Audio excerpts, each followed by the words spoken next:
વાવથરા જિલ્લાના ધણીધર તાલુકા મથક ખાતે આજે કોંગ્રેસ પાર્ટીની જન આક્રોશ યાત્રા અંતર્ગત સભાનું આયોજન કરવામાં આવ્યું હતું।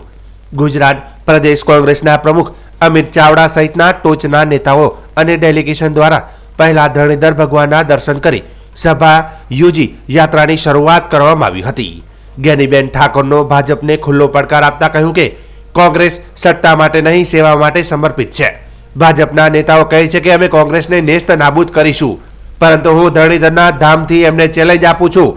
આ દેશમાંથી અંગ્રેજોને હાંકલ્યા હોય તો તે કોંગ્રેસે ભાજપની સાથ ભેટી આવતી રહેશે, છતાં કોંગ્રેસને કોઈ નેસ્ત નાબૂદ કરી શકશે નહીં। આક્રોશ ને કોંગ્રેસ પક્ષના જવાબદાર આગેવાનો જ્યારે અહીંયા સ્ટેજ ઉપર છે ત્યારે આ કોંગ્રેસ પાર્ટી છે કે સત્તા માટે નહીં પણ સેવા માટે સમર્પિત છે। અને ભારતીય જનતા પાર્ટીના નેતાઓ એમ કહેતા હોય કે અમે કોંગ્રેસને નેસ્ત નાબૂદ કરીશું, ત્યારે આજે હું ધરણીધરના ધામમાંથી એમને ચેલેન્જ કરું છું કે આ દેશમાંથી અંગ્રેજોને કાઢ્યા હોય ને તો એ કોંગ્રેસ પાર્ટી છે, તમારી હાથ ભેટી પણ એવી નહીં હોય કે જે કોંગ્રેસને નેસ્ત નાબૂદ કરી ગઈ। તો બીજી બાજુ ગુજરાત પ્રદેશ પ્રમુખ અમિત ચાવડાએ ભાજપ સરકાર પર પ્રહારો કરતા કહ્યું કે ભાજપ સરકાર બિહારની બહેનોના ખાતામાં 10,000, મધ્યપ્રદેશ મહારાષ્ટ્ર લાડલી બહેનના મદદ કરે, પણ મોંઘવારીનો માર સહન કરી રહેલ ગુજરાતની બહેનોને આ ભારતીય જનતા પાર્ટીની સરકાર ઠેગો બતાવે છે। એક બાજુ ગુજરાતની બહેનો જે મારા ભાઈને ગમે ત્યારે જરૂર પડે તો પત્ર લખજો એવું કહેવાવાળા નરેન્દ્રભાઈ મોદી આજે ત્રીજી વખત વડાપ્રધાન થયા।